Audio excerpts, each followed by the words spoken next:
श्रीराम. आपल्या सर्वांच्या हृदयस्थ वसणाऱ्या आत्मारामास साष्टांग प्रणिपात करून गोस्वामी तुलसीदास रचित श्री रामचरितमानस या ग्रंथातील जो सप्तम सोपान उत्तरकांड याचं आपण चिंतन करत आहोत. सज्जन हो, हे आपलाच कथा चिंतन क्रमांक 1297. अंतिम दोह्याच्या अलीकडील हा दोहा आपण चिंतनासाठी घेतलेला आहे. त्यातील कालच्या निरूपण टप्प्यामध्ये आपण प्रथम 2 चौपायांचं चिंतन बघितलं. या कलियुगामध्ये ही रामकथा रूपी असलेली संजीवनी मुली कसं कार्य करते, मनुष्याच्या चित्ताला ती कशी स्वच्छ करते, या अज्ञानाच्या मळापासून कसं दूर करते, त्यामध्ये नेमकं या रामकथारूपी रसायनाचा गुणधर्म तो काय आहे, याचं आपण थोडंसं चिंतन बघितलं. ज्याला प्रत्यक्ष वेद आणि विद्वान पुरुषांची मान्यता आहे अशी ही रामकथा. गोस्वामीजी म्हणतात की या रामकथेला 7 पायऱ्या आहेत. एही मह रुचिर सप्त सोपाना रघुपती भगती केर पंथाना. या 7 पायऱ्या कुठं जाणाऱ्या आहेत तर रघुनाथाच्या भक्तीकडे नेणाऱ्या या पायऱ्या आहेत. या 7 पायऱ्या एकमेकांमध्ये कशा गुंतलेल्या आहेत हे देखील आपण पूज्य बापूंच्या कथा चिंतनातून बघितलं. खरं तर मार्ग अत्यंत सोपा आहे. एवढा सगळा आपण प्रदीर्घ ग्रंथ वाचला, ऐकला. आता या रामभक्तीला प्राप्त करण्यासाठी या रामकथेचा हव्यास हेच खरं तर एकमेव आता साधन आपल्या समोर स्पष्टपणे दिसत आहे. तरी पण आम्ही या रामकथेचा हव्यास नित्य करू शकत नाही, ही वस्तुस्थिती आहे. म्हणजे मी केवळ आपल्यालाच दोषारोपण करत नाही, मी देखील त्याच्यातलाच एक भाग आहे. या रामकथेच्या आधाराने उद्धार होण्याचा एवढा साधा सोपा मार्ग उपलब्ध असतानाही आम्ही त्याच्यावरती नित्य मार्गक्रमण करू शकत नाही. काय कारण आहे? जगद्गुरु तुकाराम महाराज आम्हाला याचं कारण सांगतात. तुका म्हणे साधन सुलभ गोमटे परी उपतिष्ठे पूर्व पुण्ये. संत चरण रजरूपी या साधनाची खरं तर अवस्था अत्यंत सहज आहे. गोस्वामीजींनी देखील रामचरित मानसच्या आधी आपल्याला गुरुपद रजाची वंदना केलेली आहे. या गुरुपद रजाच्या आधारानेच आमचे हे नेत्र, आमचे हे आत्मचक्षु स्वच्छ होतात आणि मग हे विमल आत्मचक्षुच आम्हाला आमच्या जीवनामध्ये रामकथा, रामदर्शन याच्यासाठी सत्पात्र करत असतात. मग हे असं सुलभ साधन आम्हाला प्राप्त होत नाही, याचं कारण जगद्गुरु तुकाराम महाराज सांगताना म्हणतात की परी उपतिष्ठे पूर्व पुण्ये. जेव्हा अनंत सत्कर्मांचा संचय असतो तेव्हाच मनुष्य हा स्वाभाविकपणे अशा सुलभ साधनावरती आपलं आयुष्य व्यतीत करू शकतो. गोस्वामीजींनी सुरुवात तर सद्गुरूच्या चरणरजांच्या वंदनेपासून केली आणि आता या अंतिम टप्प्यामध्ये आम्हाला एक अत्यंत महत्वाचं सूत्र सांगतात की ही गुरुचरण रज देखील आपल्या जीवनामध्ये कशी येते. प्रत्येक गोष्टीला सज्जनो कार्यकारण भाव जर असेल तर सद्गुरु रायाने एवढ्या अनंत लोकांपैकी आपल्यावरती का कृपा करावी. सद्गुरु हा स्वतः निरोप्यासारखं काम करत असतो. ज्याप्रमाणे हनुमंताने सीताजींना ही रामाची अंगठी नेऊन दिली. राम दूतमय मातु जानकी, मी रामाचा दूत आहे. हनुमंत इथं स्वतःच्या प्रेरणेने, स्वतःच्या इच्छेने आलेला नाही, त्याला प्रत्यक्ष प्रभू रामचंद्रांनी अंगठी देऊन पाठवलेलं आहे. एका विशिष्ट व्यक्तीसाठी पाठवलेलं आहे. सज्जनो, आमच्या जीवनामध्ये देखील सद्गुरूचा प्रवेश होतो. ते या निर्गुण निराकार रामाने त्यांना प्रेरणा दिल्यामुळं. तो राम सांगतो की अमुक अमुक व्यक्तीचा उद्धार करायचा आहे आणि त्यासाठी त्याला तू रामनामाची गोडी लाव. जसं सीताजींना ही रामाची अंगठी पाहिल्यानंतर कसं व्यक्त व्हावं हेच कळेना. हर्ष विषाद हृदय अकुलानी, अशी तिच्या मनाची अवस्था झाली. त्याप्रमाणे सज्जनो, गुरुराया आमच्या आयुष्यामध्ये आम्हाला नामाचं प्रेम लावतो, नाम घेण्यासाठी प्रवृत्त करतो. आणि हे सगळं कोणाच्या प्रेरणेने करतो? तर प्रभू रामचंद्रांच्या. आणि हे सूत्र आपल्याला रामायण वारंवार सांगतं. जौ रघुबीर अनुग्रह कीना, तो तुम मोहि दरसु हटी दीना. विभीषण हनुमंताला म्हणतो की रामाने अनुग्रह केला म्हणून तू मला येऊन हट्टाने दर्शन दिलेलं आहेस. बिनु सत्संग विवेक न होई, राम कृपा बिनु सुलभ न सोई. संतरूपी संग, हा सत्संग आपल्या जीवनामध्येच एकमेव असं शास्त्र जे आम्हाला विवेक प्रदान करू शकतं. परंतु हा सत्संग कोणाच्यामुळे येतो? राम कृपा बिनु सुलभ न सोई. सगळीकडे रामकृपा रामकृपा रामकृपा हेच मर्म आहे सज्जनो. आणि न जाणे कुठल्या तरी जन्मामध्ये आम्ही काहीतरी भगवंताची सेवा करून त्याची कृपा दृष्टी आमच्यावरती पडावी असं काहीसे स्थान त्याच्या मनामध्ये मिळवलेलं असावं. आणि म्हणून त्याची पोच भगवंताने आज आम्हाला गुरुच्या चरणांजवळ आणून दिलेली आहे. सज्जनो, रामरायाचं कार्य असं आहे की तो केलेली सेवा कधीच विसरत नाही. बरं, आपण आपल्या गुरुच्या ठिकाणी रामाची सेवा जी जी काही म्हणून करतो ती प्रत्येक गोष्ट रामराया सव्याज आम्हाला परत करत असतो. आपण म्हणाल कधी? तर ह्या प्रश्नाचं उत्तर आपण रामावरती सोडावं. आपल्या जीवनामध्ये असे अनेक प्रसंग येतात की जेव्हा आपल्याला कळत नाही की हे सगळं कसं बदललं, कसं घडलं. अरे हे शक्यच नव्हतं, परंतु हे घडतं. याचं कारण एकच आहे की तिथं कोणाची तरी कृपा आपल्या मागे येऊन उभी राहते. बस. महाकाळ विक्राळ तोही थरारी, असा माझा राम. रामाने एकदा आपल्यावरती कृपा हस्त ठेवला, वरद हस्त ठेवला त्याचा, तर मग जगामध्ये कुठली शक्ती आहे की जी तुमच्या विरुद्ध जाऊ शकेल? त्यामुळे सज्जनो, सद्गुरूचं आपल्या जीवनामध्ये येणं काय, आपल्या जीवनामध्ये असलेल्या अनंत प्रकारच्या संकटांमधून आपली स्वाभाविकपणे सुटका होणं काय, हे सगळं या रामाच्या कृपेचं फळ आहे. जपही नाम जन आरत भारी, मिटे कुसंकट हो ही सुखारी. गोस्वामीजी म्हणतात की माझ्या रामाचं नाम अत्यंत आर्ततेने जो जतन करतो, ज्याचं नित्य स्मरण करतो, त्याची सगळी संकट मिटे कुसंकट हो ही सुखारी. ही रामकृपेने सहजपणे हवेसारखी उडून जातात. बघा केवढी मोठी इन्शुरन्स स्कीम आहे आजच्या काळामध्ये. राम भरोसे राम भरोसे राम भरोसे. खरं तर व्यावहारिक पातळीवरती अनेक लोक उपेक्षेने हा शब्द वापरतात. याचं काय, सगळं काम राम भरोसे असतं बाबा.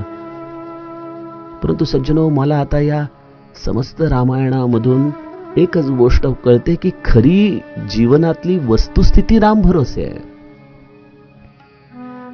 आमच्यासारख्या बुद्धिवादी लोकांना असं वाटतं की मी केलं तर ते होणार, म्हणून राम भरोसे जगणाऱ्या लोकांची आपण उपेक्षा करतो. परंतु राम भरोसे हा शब्द ज्याला कळाला आणि जो त्या पद्धतीने जगू शकला, तो खऱ्या अर्थाने रामाच्या अत्यंत जवळचा आहे. राम कृपा करतो तेव्हा संत आम्हाला आमच्या जीवनामध्ये प्राप्त होतो. रामाच्या कृपेने आमचं जीवन सुखकायक होतं आणि रामाच्याच कृपेने आमचं मन त्याच्या कथेमध्ये रमतं. बघा केवढं मोठं अद्वैत तत्वज्ञान आहे याच्या मागं. हा राम राम म्हणतोय मी, हा कोणी बाहेरचा आहे का हो? तो आपल्याच हृदयामध्ये बसलेला आहे. आपण जेवढे त्याच्या निकट जातो तेवढं मला माझं मी पण विसरल्याचं जाणीव होते की मी विसरलो माझ्या स्वतःला, माझी देहबुद्धी संपली. आणि मग तो देह राम होऊन जातो. तोच राम आहे. त्यामुळे राम ही संकल्पना समजून घेत असताना कौसल्येच्या रामापासून या आत्मा रामापर्यंत जा आणि तो मीच आहे असं आपल्या स्वतःला अगदी निक्षून सांगा. आज सकाळीच निलाखे काकांच्या प्रवचनात त्यांनी फार 2 सुंदर सूत्र सांगितली की श्रीराम जय राम जय जय राम याचा सिद्ध पुरुषाच्या दृष्टिकोनातून अर्थ आहे की मीच तो राम आहे, आणि साधकासाठी त्याचा अर्थ आहे की माझं सर्वस्व राम आहे. बस या 2 दृष्टिकोनातून आपण नामाच्याकडे जर बघितलं तर आम्हाला जी सुरुवात माझं सर्वस्व रामाचं आहे या भूमिकेतून येतं, त्याचं आम्हाला फलश्रुती प्राप्त होते की तूच राम आहेस. अहम ब्रह्मास्मी. त्यामुळे रामाची कृपा देखील कुठून बाहेरून येत नाही. बस आपण आपल्या आत्मस्वरूपाच्या जितक्या जवळ जाऊ लागूत तसा तसा तो राम आपल्या हृदयामध्ये प्रकटतो. तशी तशी त्या रामाची कृपा होऊ लागते आणि या विश्वामधली सगळी सूत्र तुम्ही काही न करता हलू लागतात. ही आहे भगवंताची अतिहरी कृपा जाही पर होई. अतिहरी कृपा साधी सुधी कृपा नाही. गाडी घोडा बंगला पैसा अडका या सामान्य कृपा आहेत. अतिहरी कृपा होते जेव्हा स्वतःच्या स्वरूपाचं दर्शन घडतं आणि जेव्हा लक्षात येतं की हा मांडलेलं विश्व म्हणजे एक खेळ आहे, कल्पना आहे, एक लीला चालू आहे आणि त्याच्यामध्ये आपण अत्यंत मनाच्या प्रसन्नतेने जगायला शिकतो. समजून घ्या आपल्यावरती भगवंताची अतिकृपा झालेली आहे. आणि गोस्वामीजी म्हणतात की या सगळ्यांमध्ये अतिहरी कृपा तर मला एकाच ठिकाणी स्पष्टपणे जाणवते की जो या रामकथेचा हव्यास करू लागतो, ज्याला ही रामकथा ऐकताना कधीच असं वाटत नाही की अरे ऐकली ही कथा एकदा आधी, परत काय. कथा ही वेगवेगळ्या पद्धतीने आपल्याला सतत मनाला रंजन तर करतेच, सूत्र प्रदान करते, जीवनामध्ये प्रकाश देते, आपलं नैराश्य मरगळ झटकून टाकते, आपल्या जीवनाला प्रसन्नता देते, नित्य नूतन ताजेपणा आपल्याला प्रदान करते. ती रामकथा आहे. परंतु ही त्यालाच प्राप्त होते जो हे रामकथेचं श्रवण कसं करतो. भावसहित सो यह कथा करव श्रवण पुटपान. तो केवळ कानांवरती शब्द पडू देत नाही, ते शब्द पिऊन टाकतो एखाद्या अमृताप्रमाणे. त्याला ही रामकथा एवढं विलक्षण गुणधर्म प्रदान करते. परंतु हे कोणाबद्दल होतं? ज्याच्यावरती भगवंताची अतीव कृपा होते तोच या रामकथेचा हव्यास करू शकतो. हे सामान्य जीवांचं बुद्धीच्या आधाराने घडणारं कार्य नाही. अतिहरी कृपा जाही पर होई, पाव देई एही मार्ग सोई. अशा या हरिकथेमध्ये देखील काही गोष्टी महादेव पुन्हा पुन्हा आपल्याला समजावून सांगतात की बाळांनो, हरिकथा हा कधी प्रपंच होऊ देऊ नका. मी आपल्याला सोनोपंत दांडेकरांची ती गोष्ट सांगायचो ना की एकदा एका व्यक्तीने त्यांना सांगितलं की मी कीर्तन करतो, प्रवचन करतो, ज्ञानेश्वरी सांगतो. ते म्हणाले हे ठीक आहे, पण उपजीविकेचं काय साधन आहे? तर ते म्हणाले नाही, हेच उपजीविकेचं साधन आहे. यावरती ते अगदी काकुळतीला येऊन ते म्हणाले की अरे एक वेळ तुम्हाला सांगितलं असतं की मी उपजीविकेसाठी नाल्या संडास साफ करतो आणि त्यातून मिळणाऱ्या पैशांवरती माझी उपजीविका चालते आणि हे मी माझ्या आत्मिक उन्नतीसाठी प्रवचन कीर्तन करतो, तर मला फार आनंद झाला असता. रे म्हणे आपल्या आईला असं विकून कधी पोट भरू नये माणसाने. रामकथा करावी, परंतु रामकथेपासून काहीतरी प्राप्त व्हावं यासाठी ती कथा करू नये. काय काय अपेक्षा असतात लोकांना रामकथेपासून? बहुतांश लोकांना तर द्रव्याची अपेक्षा आहे, पैसा मिळावा म्हणून करतात. काही लोकांना द्रव्य नाही, परंतु द्रव्यापेक्षा मिळणारे हार तुरे, मिळणारं कौतुक, प्रतिष्ठा याचं अट्रॅक्शन असतं, याचं आकर्षण असतं. त्याच्यासाठी ते रामकथा करतात. काही लोकांना या रामकथेच्या आधाराने आपली विद्वत्ता दाखवायची असते, आपलं पांडित्य दाखवायचं असतं, त्याचं प्रदर्शन करायचं असतं, आपला अभ्यास याने त्यांना लोकांना प्रभावित करायचं असतं. सज्जनो, ठीक आहे, तुम्ही आज कुठल्याही भावनेने रामकथा घा, यात काही शंका नाही. परंतु स्वतःचं आत्मावलोकन करा की यापैकी मी कुठल्या पिंजऱ्यामध्ये अडकलेलो आहे. मी आज रामकथा का करतोय? काय पाहिजे मला? मी का गातोय रामायण? मी का माझ्या सर्व श्रोत्यांना सांगतो की 4 चौपाया दररोज महाराजांना ऐकवा? यामागे माझा फार उदात्त हेतू आहे सज्जनो. मन कामना सिद्धी नर पावा, जे यह कथा कपट तजी गावा. ही सगळी कपट आहेत आपल्या रामकथेच्या गाण्यामधली, की कधी पैशासाठी, कधी लोकेशनासाठी, कधी आपल्या पांडित्यासाठी. या सगळ्याचा त्याग करून जो मनुष्य या सर्व गोष्टींच्या परे जाऊन ही रामकथा केवळ भगवंतासाठी गाऊ लागतो. आपल्या महाराजांना 4 चौपाया केवळ गाऊन दाखवायच्या, बस मला त्याच्या पलीकडे काहीच कळत नाही, या भावनेने जो ही कथा गातो, सज्जनो, तुम्हाला कल्पना नाही, तुम्ही अशा पद्धतीने जर कथा गाऊ लागला तर ज्या कल्पवृक्षाच्या खाली तुम्ही बसलेला आहात ना, तो कल्पवृक्ष हा विलक्षण आहे. तो तुमच्या मनातलं सगळं काही जाणतो. गोस्वामीजी म्हणतात, तुम्ही काही मागणं ठेवू नका, रामकथेपासून काही प्राप्त करायचं हा भाव सोडा. त्या सरशी हा कल्पवृक्ष त्याला जे पाहिजे ते तुम्हाला प्रदान करू लागतो. मन कामना सिद्धी नर पावा. ज्या मनातल्या कामना आज आम्ही कदाचित कुठेतरी अव्यक्त ठेवल्या असतील, कुठेतरी आतमध्ये अंतर्मनामध्ये असतील, ज्याची आम्हाला देखील खबरबात नाही. जसं बऱ्याचदा ते मध्यंतरी मोदी साहेबांनी नोटाबंदी केल्या होत्या बघा. आपल्याकडे माता भगिनींची एक सेफ बँक असते, कुठं कुठं पैसे असे ठेवत असतात, आणि बऱ्याचदा 2-1 वर्षानंतर त्या माता भगिनींना ते जेव्हा 500च्या नोटा सापडल्या तेव्हा अत्यंत संकोचाने नवऱ्यासमोर आल्या, अहो काही करता येईल का? हे 2000 रुपये काल सापडले आवरताना, आता त्या जुना नोटा त्याचा काय उपयोग आहे? म्हणजे जे पैसे आम्ही कधीतरी वेळ प्रसंगी उपयोगात येतील म्हणून अगदी खबदाडात ठेवले होते, जे आम्ही विसरून गेलो होतो. तसं सज्जनो, आज या सत्संगतीमधून वारंवार आपण ऐकतोय की काही मागू नका, काही मागू नका, काही मागू नका. आम्ही विसरून गेलो की अरे मला काहीतरी मागायचं होतं, कुठेतरी खबदाडात टाकून दिलं. परंतु 2 वर्षानंतर त्या 500च्या नोटांकडे बघत नवरा म्हणतो की त्या जाळून टाक, आता दुसरं काही करू शकत नाही. तसा हा आमचा रामकथारूपी वृक्ष नाही बरं का. तो जाणतो तुमच्या मनाच्या कानाकोपऱ्यामध्ये काय आहे. आणि हे श्री महाराज सांगतात की जे तुमच्या मनात चालू आहे, ज्याची तुम्हाला कल्पना नाही, ते देखील मला कळतं. बोला,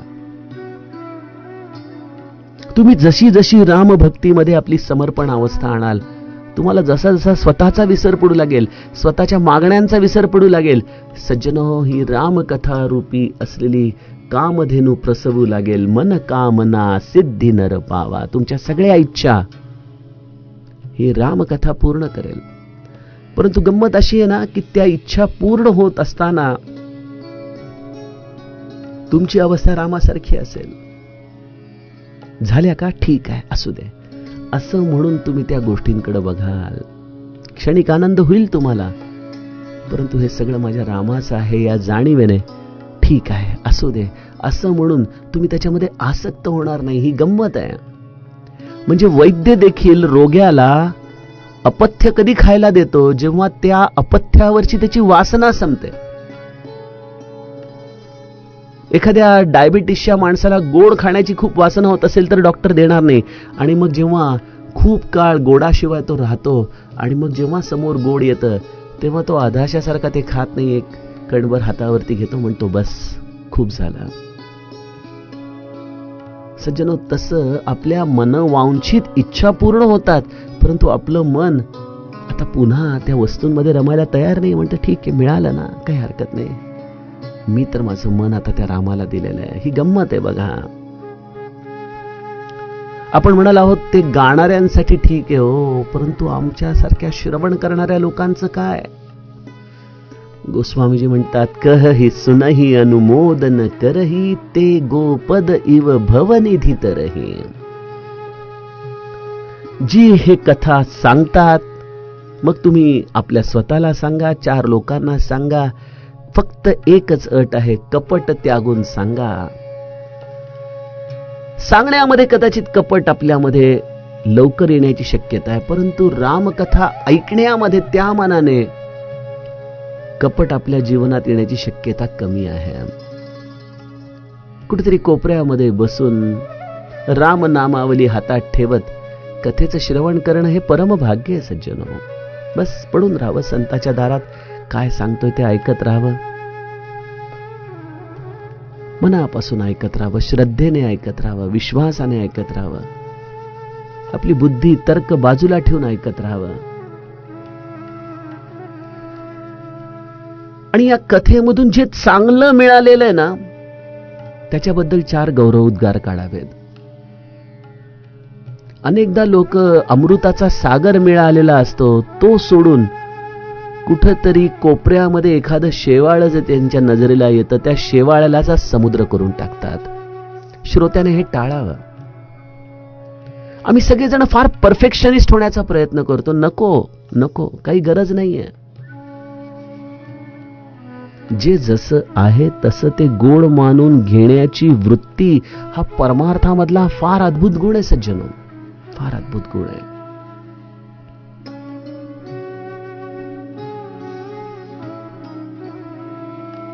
एखाद्या गोष्टीमधलं न्यून काढणं हे फार सोपं आहे, परंतु त्या गोष्टीला तेवढ्या टप्प्यापर्यंत न्यून परिपूर्णतेने साकार करत राहणं हे फार अवघड आहे. शिवधनुष्य सज्जन आहे. अशा शिवधनुष्याच्या कार्याची प्रशंसा करून 4 लोकांना त्यामध्ये ओढून घेऊन सगळ्यांचं कल्याण होण्यासाठी म्हणून आपण प्रयत्नशील राहावं, ना की एखादी गोष्ट आपल्याला आवडली नाही म्हणून त्याची वाच्यता सगळीकडे करत फिरण्यामध्ये. श्रवणामधला हा एक विक्षेप आहे. म्हणून गोस्वामीजींनी फार सुंदर शब्द वापरलाय, कहहि सुनहि अनुमोदन करहि. अनुमोदन, वा वा, सुंदर. अशा पद्धतीने आपण ऐकलेल्या चांगल्या सूत्रांचं मुखाने स्वीकार करणं, प्रशंसा करणं. त्याने 2 गोष्टी होतात. एक, वक्त्याला प्रोत्साहन मिळतं, आणखीन तो छान छान गोष्टी तुमच्या समोर सांगू लागतो, आणि श्रोत्याचं देखील मन निर्मळ होत राहतं. तो देखील समग्रतेने कथा ऐकत राहतो. त्यामुळे अनुमोदन हे फार गरजेचं आहे. त्यामुळे श्रोत्यांनी ही 3 गोष्ट करावीत. तर्कबुद्धी सोडून, आपलं पांडित्य सोडून श्रवण करावं, अनुमोदन करावं, जे चांगलं मिळालेलं आहे त्याचा स्वीकार करावा. गोस्वामीजी म्हणतात, अशा पद्धतीने जो कथा श्रवण करतो ते गोपद इव भवनिधित रही. त्यांच्यासाठी हा संसार रूपी समुद्र गायीच्या खुरानी झालेल्या खड्ड्याप्रमाणे लहान होऊन जातो. पार करून जातात ते त्याला. आपल्या एक श्रोते आहेत विद्याताई, त्या नेहमी मला एकच सांगतात की आता या रामकथेच्या मुळे कुठल्या गोष्टीचं काही वाटेनासच झालेलं आहे. एका आनंदाच्या स्थितीमध्ये असं काही जगायची शास्त्र या रामकथेमुळे मिळालंय की आता आनंदासाठी आणखीन काही वेगळं करायचंय ही कल्पनाच मनाला स्पर्श करत नाही. सज्जनो, हे खरं श्रवण आहे. हे खरं श्रवण आहे.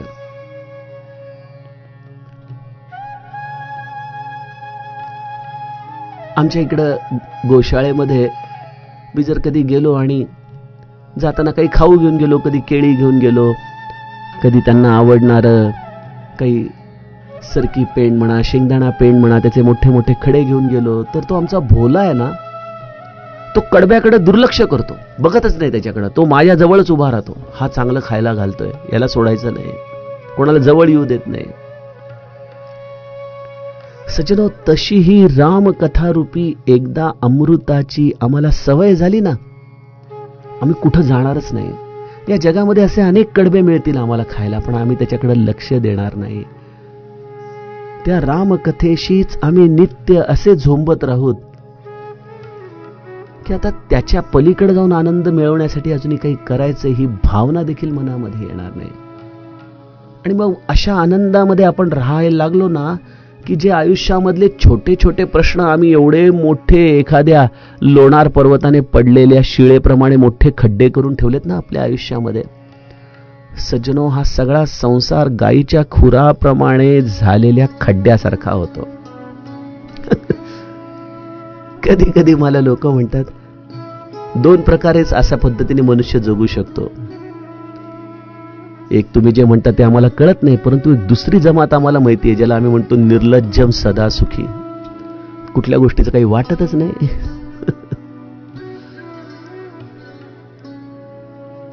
काल मला कोणीतरी म्हणत होतं की अपमान या शब्दाचा अर्थ काय. मी म्हटलं, ज्याने आपली मान अप होते तो अपमान. सज्जनो, आपल्याला जेव्हा या जगातल्या या छोट्या छोट्या दूषणांचा त्रास होणं बंद होतं ना, मनुष्य अशा एका मस्तीमध्ये जगतो, अशा एका धुंदीमध्ये जगतो की तिथून त्याला खालीच येता येत नाही बघा. आणि हे काहीच करावं लागत नाही. त्यासाठी फक्त या रामकथा रूपी रचनेला नित्य प्राशन करत राहायचं. हा सगळा संसार एखाद्या गायीच्या खुऱ्याप्रमाणे छोटा होऊन जातो. आणि मग इथं याज्ञवल्क पुन्हा येतात भरद्वाज मुनींच्या जवळ आणि म्हणतात, मी ही जी कथा तुम्हाला सांगितली हे सगळं महादेवाने माता पार्वतीला सांगितलेलं आहे, माझं काही नाही. आणि ही सगळी कथा ऐकल्यानंतर माता पार्वतीच्या मनाची अवस्था कशी आहे. सुनी सब कथा हृदय ती भाई, गिरिजा बोली गिरा सुहाई. सर्व कथा ऐकून श्री पार्वतींच्या अंतःकरणाला ती अशी प्रिय वाटली, अशी प्रिय वाटली की माता पार्वती अत्यंत सुंदर वाणीने महादेवाला म्हणतीये, नाथ कृपा मम गत संदेहा, राम चरण उपजेव नवनेहा. स्वामीच्या कृपेने माझा सर्व संदेह आता नाहीसा झाला आणि श्री रामाच्या चरणी मला नित्य नवीन प्रेम निर्माण झालं. आहा, हा शब्द फार महत्वाचा आहे. रामचरण उपजेऊ नवनेहा, नित्य नवा आनंद वाळीता श्रीमुख. तोच राम जो सनातन आहे परंतु पुरातन नाही, जो प्रवाही आहे आणि या प्रवाहामध्ये केवळ आणि केवळ तो तुम्हाला आनंदच देतो, असा राम. कथा आम्हाला काय देते? रामचरणी नित्य नव प्रेम देते. तीच रामकथा पुन्हा पुन्हा ऐकतोय, पुन्हा पुन्हा ऐकतोय, पुन्हा पुन्हा ऐकतोय. अरे, नाविन्याचा तो राम गवसतोय, नाविन्याचा तो आनंद गवसतोय. जसं एखादं आवडलेलं गाणं आपण किती वेळा ऐकतो, रिवाइंड करतो, पुन्हा ऐकतो, रिवाइंड करतो, पुन्हा ऐकतो. सज्जनो, कदाचित त्या गाण्याचा तरी कुठं कंटाळा येईल. एखादा गोड आंबा तुम्ही खूप चोखताय, खूप चोखताय, रस संपत नाहीये, ठीक आहे, परंतु एका टप्प्यावरती आपण म्हणाल आता बस झालं. परंतु रामकथा ही अशी एक संजीवनी आहे जिचा कंटाळा तुम्हाला कधीच येऊ शकत नाही. किती प्राशन करू, किती प्राशन करू, अशी मनाची अवस्था करून टाकते ती. माता पार्वती महादेवांना म्हणती, मैं कृत कृत्य भयं अब तव प्रसाद विश्वेश, उपजी राम भगती दृढ बीते सकल कलेस. बघा, ज्यांनी ज्यांनी रामकथा मनापासून ऐकलेली आहे त्यांना एकच उपाधी गोस्वामीजी देत आहेत. जेव्हा भुशुंडी आणि गरुडाचा संवाद संपला तेव्हा गरुडाने देखील जाताना एकच शब्द वापरला, मैं कृतकृत्य भयहु तव बानी, सुनी रघुवीर भगती रससानी. इथं महादेव आणि माता पार्वतीच्या देखील संवादाचा विराम करत असताना गोस्वामीजी शब्द वापरतात, मैं कृतकृत्य भयहु अब तव प्रसाद विश्वेश. हे विश्वनाथ, आपल्या कृपेने मी आता संपूर्णपणे कृतार्थ झाले. माझ्यामध्ये दृढ राम भक्ती उत्पन्न झालेली आहे. माझे संपूर्ण क्लेश नष्ट झालेले आहे. बघा, 3 गोष्टी आहेत रामकथेच्या श्रवणाच्या. ही फलश्रुती आहे. जसे एखाद्या गायकाला पुन्हा पुन्हा रियाज करायला लावतात की जोपर्यंत ते व्यवस्थित होत नाही तोपर्यंत गात राहा. तसं मी आपल्याला रामकथेच्या श्रवणाच्या 3 फलश्रुती सांगतो. जर त्या होत नसतील तुमच्या आयुष्यामध्ये आज पूर्णत्वाने, पुन्हा एकच मार्ग आहे, पुन्हा जा आणि कथा ऐका. 3 गोष्टी. संपूर्णपणे कृतार्थ होणं. कृतार्थ होणं याचा अर्थ जीवनाकडून, या दृश्य जगाकडून आता आणखीन काही मिळवावं ही अपेक्षा जाणं, ही कृतार्थता आहे, पहिली खूण. दुसरी गोष्ट, माझ्यामध्ये आता दृढ रामभक्ती उत्पन्न झालेली आहे. माझा जो काही उपलब्ध वेळ आहे ते सगळं मला रामनामामध्ये, रामकथेच्या श्रवणामध्ये, या सद्गुरूच्या स्मरणामध्ये व्यतीत करायची मनापासून इच्छा होतीये. त्याच्यामध्ये थोडा जरी विक्षेप आला, खंड पडला तर नको वाटतंय. समजावं की माझ्यामध्ये दृढ रामभक्ती आता उत्पन्न होऊ लागलेली आहे. आणि तिसरी गोष्ट, मला आता कुठल्याच गोष्टीचा क्लेश होत नाहीये, दुःख होत नाहीये.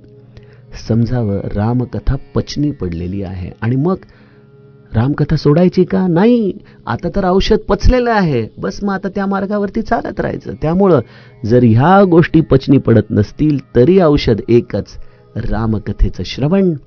आणि जर पचनी पडल्या असतील तरी देखील एकच औषध, रामकथेचं श्रवण. सज्जनो, असा हा उमा महादेवाचा संवाद गोस्वामीजींनी आज समाप्तीच्या दिशेने आणला. यह शुभ शंभू उमा संवादा, सुख संपादन समन विषादा.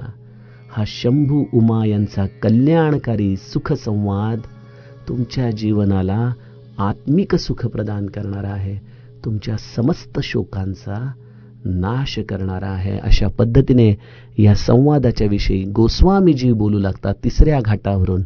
कारण आपण आता अंतिम दोह्यामध्ये प्रवेश करतोय, जिथं गोस्वामीजी आपल्या मनाला देखील निरोप देणार आहेत. सज्जनो, अशा या अंतिम दोह्यामध्ये आपण उद्याच्या कथा विभागामध्ये प्रवेश करूयात. जानकी जीवन स्मरण. जय जय राम.